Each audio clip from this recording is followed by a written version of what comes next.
संक्षिप्त योग वशिष्ठ के निर्वाण प्रकरण उत्तरार्ध में सर्ग 25वें में संसार के 4 बीजों का वर्णन और परमात्मा के तत्व ज्ञान से ही इन बीजों के विनाश पूर्वक मोक्ष का प्रतिपादन। श्री वशिष्ठ जी ने कहा, भ्रमण, संवेदन, भावन, वासना और कलना,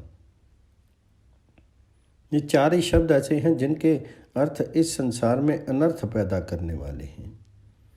ये सभी मिथ्या होने के कारण निष्प्रयोजन हैं, तथापि अविद्या से विस्तार को प्राप्त हो रही हैं। वेदन और भावन, इन 2 को समस्त दोषों का आश्रय समझो। इनमें भी जो भावन है उसमें सारी आपत्तियां निवास करती हैं। ठीक वैसे ही जैसे वसंत ऋतु के द्वारा परिवर्तित रस में ही पुष्प, पल्लव आदि से समृद्ध लताएं विद्यमान रहती हैं, क्योंकि लता का सारा वैभव उस रस का ही परिणाम होता है। यह संसार मार्ग बड़ा गहन है। इसका वासना का आवेश लेकर चलते हुए प्राणी के ऊपर विचित्र परिणाम वाले अनेक प्रकार के घटनाक्रम आते रहते हैं। जो विवेकी है उसका संसार ब्रह्म वसंत के अंत में ग्रीष्म ऋतु के ताप से सूखे जाने वाले पृथ्वी के रस की भांति वासना रहित नष्ट हो जाता है।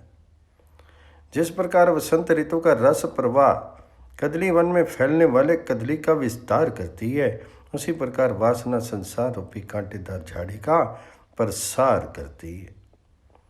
यहाँ अद्वितीय विशुद्ध सच्चिदानंद घन परमात्मा के सिवा दूसरा कुछ भी नहीं है। जैसे अनंत आकाश में शून्य रूपता को छोड़ करके दूसरी कोई वस्तु नहीं है, उसी प्रकार असीम परमात्मा में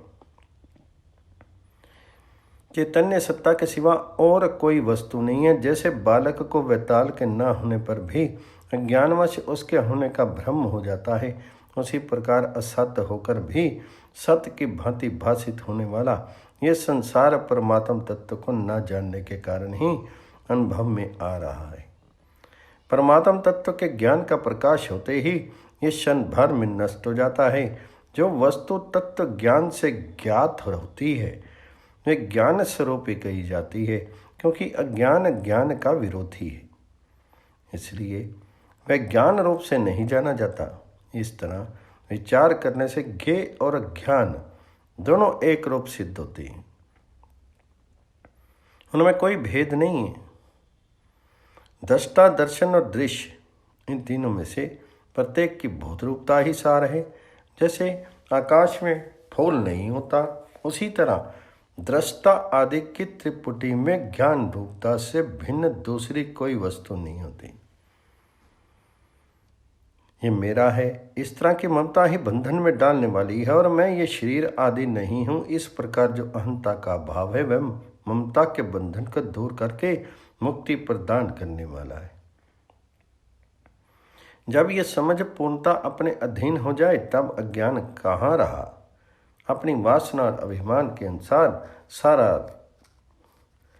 राग आदि रस से रंजित लोग हथेली से ताड़ित हुए गेंद के समान खूब इधर उधर उछल कूद करके अंत में नरकों के गर्त में गिर जाते हैं। वहाँ धीर काल तक तरह तरह की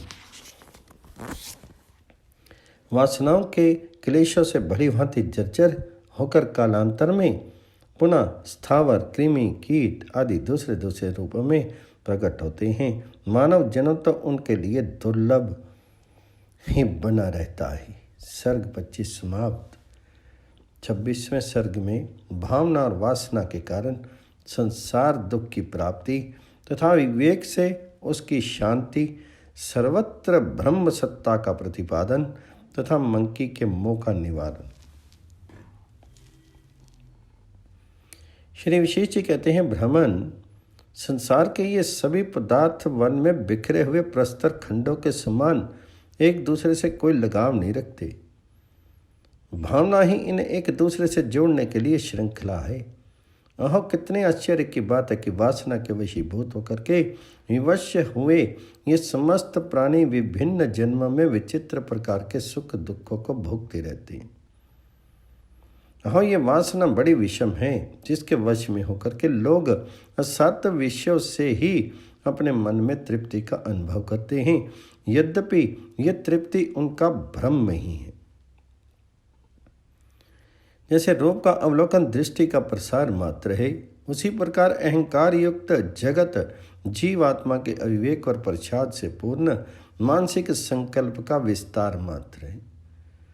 जैसे वायु अपनी चेष्टा का प्रसार करती है, उसी प्रकार विशुद्ध जीवात्मा वास्तव में शुद्ध होने पर भी किंचित अविवेक जनित प्रसरण मात्र से अहंकार युक्त असत जगत का विस्तार करता है। जैसे जड़ आकाश शून्य मात्र है, वायु स्पंदन मात्र है और लहर आदि जल मात्र ही है, उसी प्रकार ये जगत भी जीवात्मा की भावना या संकल्प मात्र ही है। ब्रह्म शब्द से जिस सत्ता का प्रतिपादन किया जाता है, वही संपूर्ण पदार्थों का अपना वास्तविक रूप है, उसमें किसी तरह की बाधा नहीं है, इसलिए सब कुछ अविनाशी ब्रह्म में ही है। प्रिय विप्रवार, आकाश के समान निर्मल आत्मा में मन को विलीन करके स्थित हुए ज्ञान योगी को नाम और रूप की प्रतीति ही नहीं होती। स्वरूप स्थिति के लिए उसके द्वारा किया गया अभ्यास जब तक दृढ़ नहीं हो जाता, तभी तक उसे अपने मन में स्वप्न विकार के समान नाम रूप का भान होता है।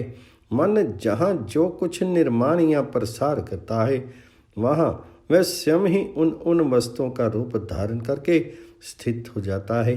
अतः मन से भिन्न किसी दृश्य वस्तु की सत्ता न होने के कारण यह दृश्य प्रपंच वास्तव में है ही नहीं। फिर कौन कहाँ किसकी सृष्टि करता है?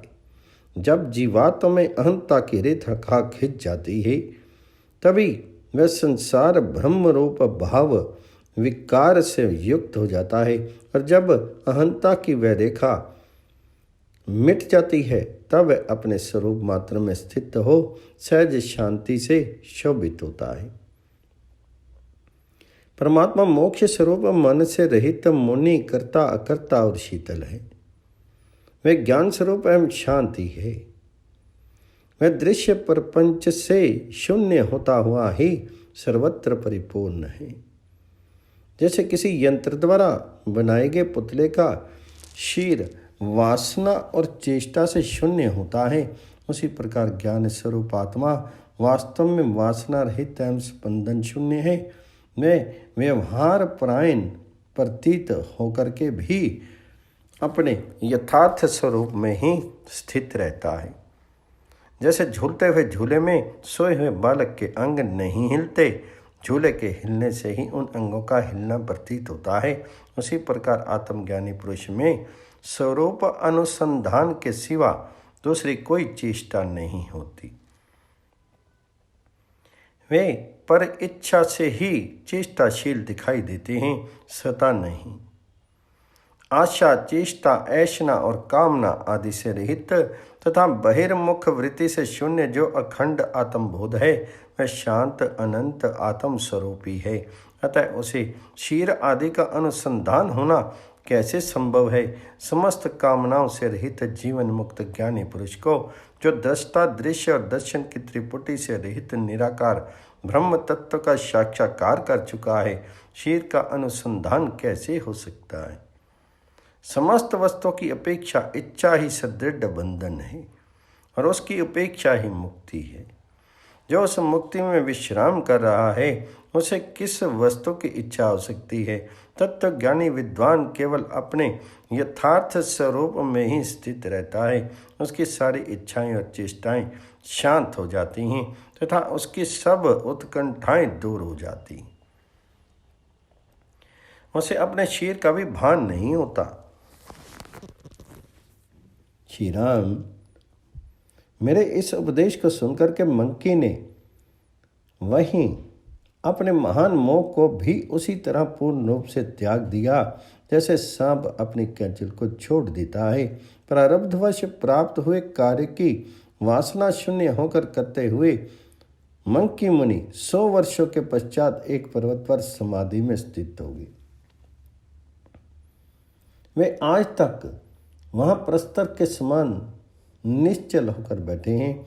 उनकी नेत्र आदि समस्त इंद्रियां शांत हो गई हैं। कभी कभी दूसरों द्वारा जगाए जाने पर ज्ञान योगी मन की समाधि से जग भी जाते हैं। सर्ग 26 समाप्त। 27वें सर्ग में आत्मा या ब्रह्म की समता, सर्वस्वरूपता तथा द्वैत शून्यता का प्रतिपादन, जीवात्मा की ब्रह्म भावना से संसार निवृत्ति का वर्णन।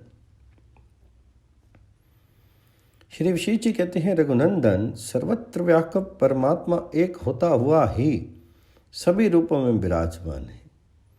उनमें अज्ञानवशी अनेकता की कल्पना हुई है। ज्ञान हो जाने पर तो न वह एक है और न अनेक या सर्वरूप ही, फिर उसमें नाना तत्व की कल्पना कैसे हो सकती है।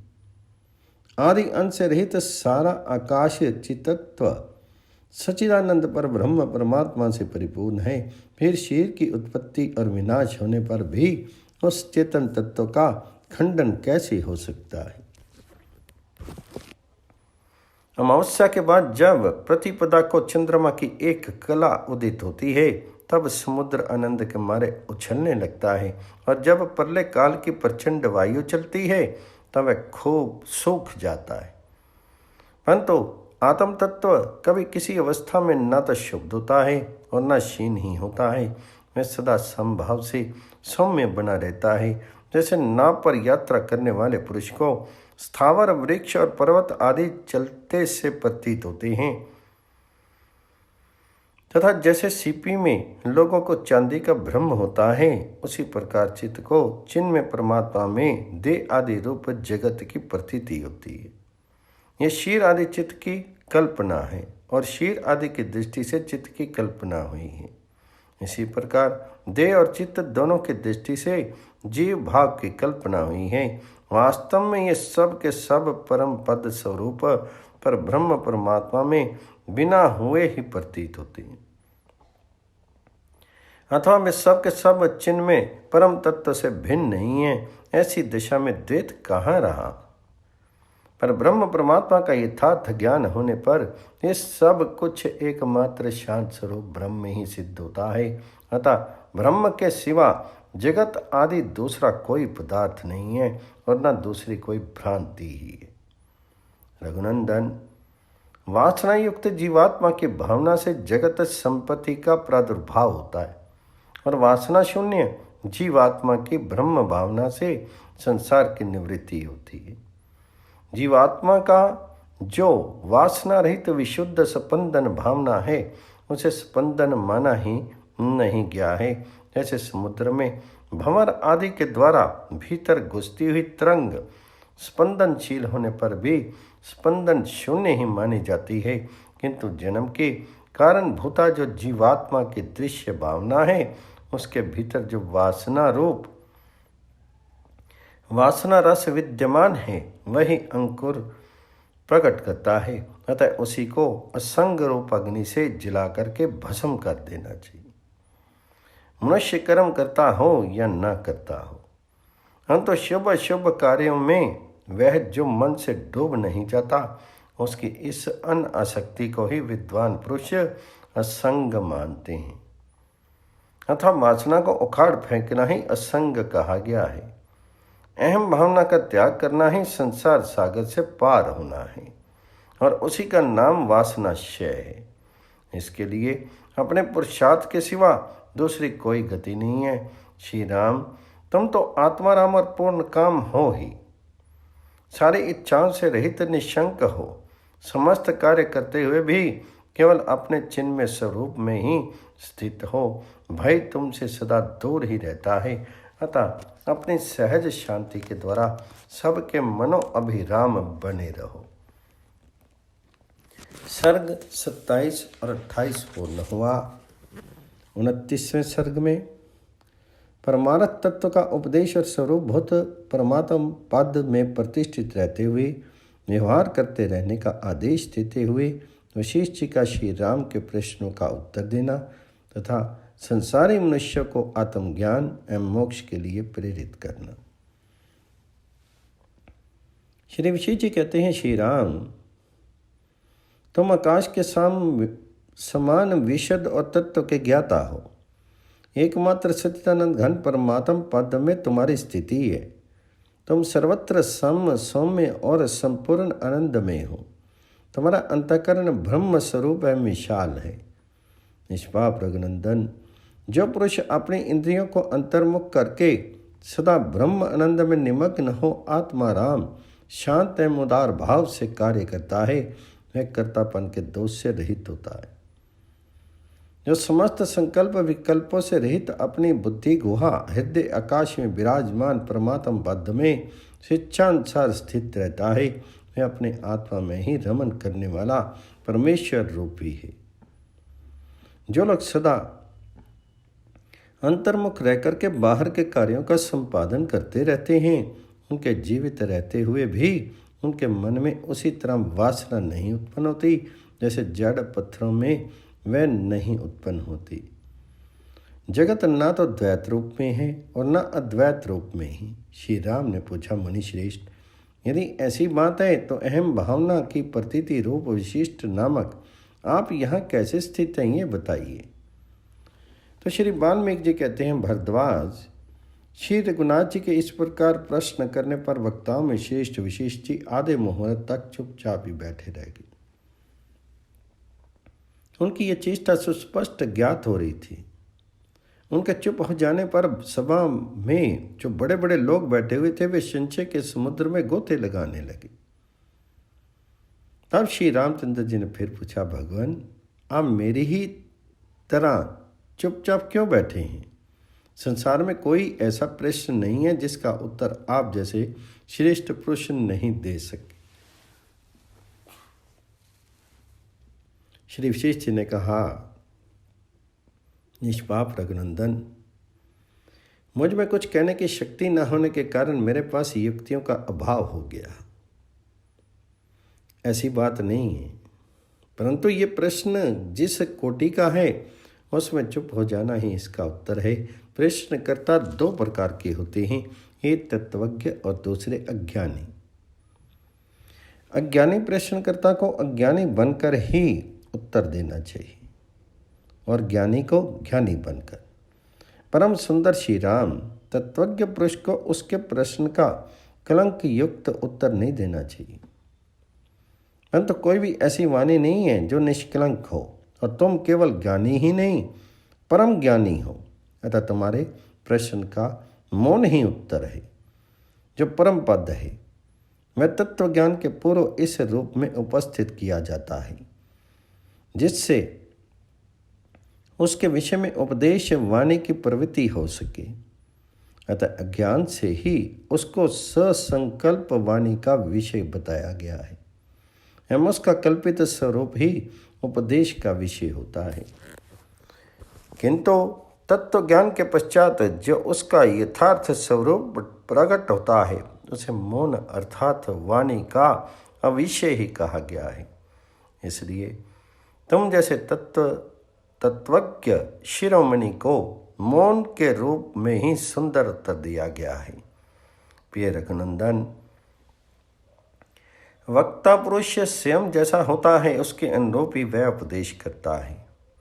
मैं ज्ञेय ब्रह्म स्वरूपी हूँ, अतः उस परम पद में प्रतिष्ठित हूँ जहाँ वाणी की पहुँच नहीं है। जो वाणी से अतीत पद में प्रतिष्ठित है वह वाणी रूपी मल को कैसे ग्रहण कर सकता है? मैं मौन रहकर उस तत्व का प्रतिपादन कर रहा हूँ जो अनिर्वचनीय है, जिसका वाणी द्वारा ठीक ठीक वर्णन हो नहीं सकता, क्योंकि वाणी संकल्प रूप कलंक से युक्त होती है। श्री राम ने पूछा, भगवान, वाणी में जो जो दोष आते हैं उसका आदर ना करके विधि रूप से और निषेध रूप से ये बताइए कि वास्तव में आप कौन हैं? श्री विशेष जी ने कहा, तत्ववेताओं में श्रेष्ठ रघुनंदन, यदि तुम मुझसे मेरे स्वरूप का परिचय सुनना चाहते हो तो इस विषय को यथावत सुनो।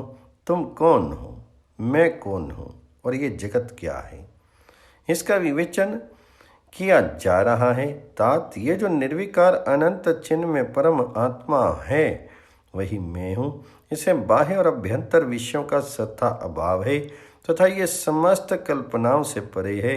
मैं निर्मल अनंत चेतन हूँ, तुम अनंत चेतन हो। सारा जगत अनंत चेतन है और सब कुछ अनंत चेतन मात्र ही है। विशुद्ध ज्ञान स्वरूप परमात्मा में मैं विशुद्ध ज्ञान स्वरूप परमात्मा ही हूँ। मुझ में भेद ज्ञान की दृष्टि है ही नहीं। अतः मैं किसी भी वस्तु को अपने से भिन्न कहना नहीं जानता। जीवित रह करके व्यवहार प्रायण होता हुआ भी जो परम शांत है, उस ज्ञानी पुरुष की जो मुर्दे के समान स्थिति है, उसी को परम पद कहते हैं। जो बाहर भीतर के साधनों से रहित शांत अनंत साधन रूप और सम है, जिसे न सुख कहा जा सकता है न दुख, जो अहम भी नहीं है, तथा यत्र नान्यत्य पश्यति इत्यादि श्रुति के द्वारा जिसके स्वरूप का निर्देश कराया गया है, वह कल्याण स्वरूप तत्व ही परम पद है। उसे मैं अपने से भिन्न नहीं समझता। वस्तुतः उसे दूसरा कोई नहीं जानता। लोकेशना से विरक्त ज्ञानी पुरुष के द्वारा आत्मा में ज्ञातापन की भांति उसका स्वयं ही अनुभव किया जाता है। उस परम पद में न अहंता मैंपन है और न तवता तूपना है, न अहंता का अभाव है न अन्यता है। वह केवल निर्वाण स्वरूप विशुद्ध कल्याण में केवल्य ही है। इस चेतन जीवात्मा का चित्त विषयों की ओर उन्मुख होना ही चित्त रोकता है। यही इसका संसार है और यही महान कष्ट देने वाला बंधन है। चेतन जीवात्मा का चित्त विषयों की ओर उन्मुख न होना ही अचित्य रूपता है। इसी को मोक्ष समझो। यही शांत एवं अविनाशी परम पद है, जो दिशा और देश काल आदि की सीमा से बंधा हुआ नहीं है।